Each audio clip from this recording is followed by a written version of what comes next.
I'm Beverly Kirk here with Dr. Stephen Morrison. He is Senior Vice President and Director of the CSIS Global Health Policy Center, and you've just released a new paper on the global health policy in the second Obama term. So thanks so much for being here to talk about what your findings are. Thank you. Thanks for having me. Of course. You looked at 7 different key policy areas. Talk a little bit about what you did in terms of looking at the policies and what happened during the first term, and then offering recommendations for the second term. Well, we started out with the concept that the Obama years, the first term, were terribly important across a spectrum of global health issues, and that includes infectious diseases, HIV, TB, malaria, maternal health and women's health issues. It includes polio, which has become very, very important, a burgeoning health diplomacy, continued concern around health security issues, and then, of course, rising importance of multilateral institutions. And we wanted to capture in granular form, tapping the expertise that is around Washington working on these issues, what has been accomplished in these last few years, what have been the big enduring challenges, and make some very concrete recommendations for this second term of the Obama administration that can be marketed on a bipartisan basis in Congress and to the next administration. And let's briefly look at some of the key recommendations. I know you focused a lot about the need for continued high-level attention on these issues. That is one of the themes, one of the cross-cutting, very powerful themes that comes across in every one of these papers, is that high-level U.S. leadership at the level of the presidency,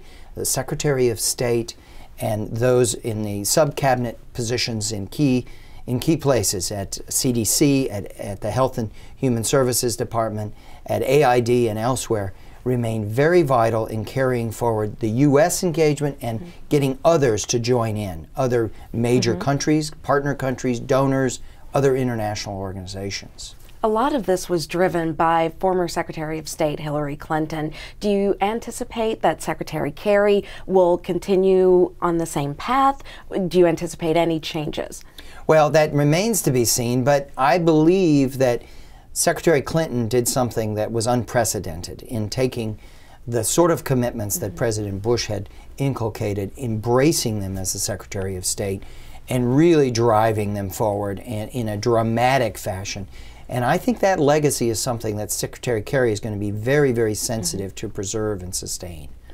And certainly he brings a great depth of knowledge and commitment on those issues, and is also looking to continue those areas where there's been significant gains. And it seems as though you found that global health policy became much more focused out of the Secretary of State's office.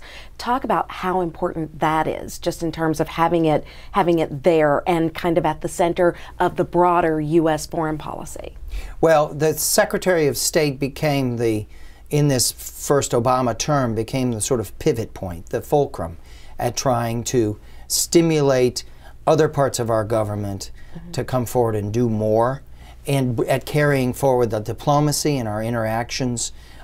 When the Global Fund went into crisis and we had to deal at a very high level with the French, with the British, with the Japanese, with the EC and others, and within our own government, bringing forward much greater leadership at the Health and Human Services Department. Assistant Secretary Niels Dolaire's shop has been very, very effective at bringing forward a much greater profile and encouraging that from the Director of CDC, Dr. Thomas Frieden, and encouraging Raj Shah, the head of USAID, to take a very large role on child survival issues, for instance.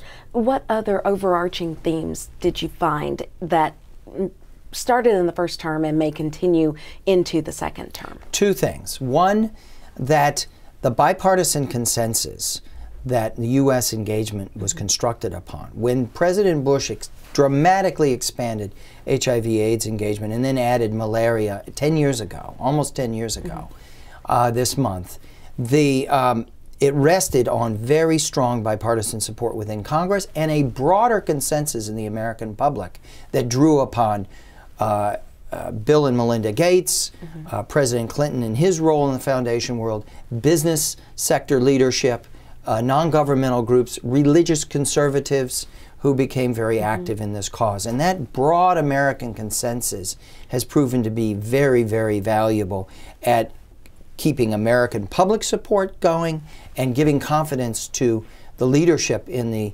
Obama administration that they can carry this forward and it will be rewarded.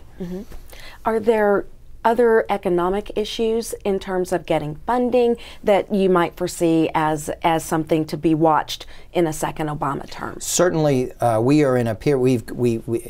In the last decade, in the naught decade, we went through a dramatic, very steep growth in resource commitments.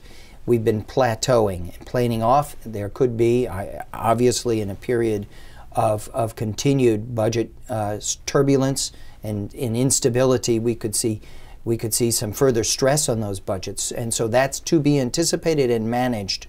But I want to make one other point here, which is a lot has been discovered in the last several years as to getting more value for those dollars invested, having higher efficiencies and efficacy in the use of those monies. And today we are approaching, in the course of 2013, the ability to bring 6 million people on U.S.-supported treatment for those living with HIV. That was unthinkable on a fixed budget 3 years ago, but it's become possible because of much more aggressive cost consciousness and squeezing much more out of those dollars. Now there won't be infinite gains of that kind, but the pressures of accountability, transparency, and the recession have achieved much higher efficiencies.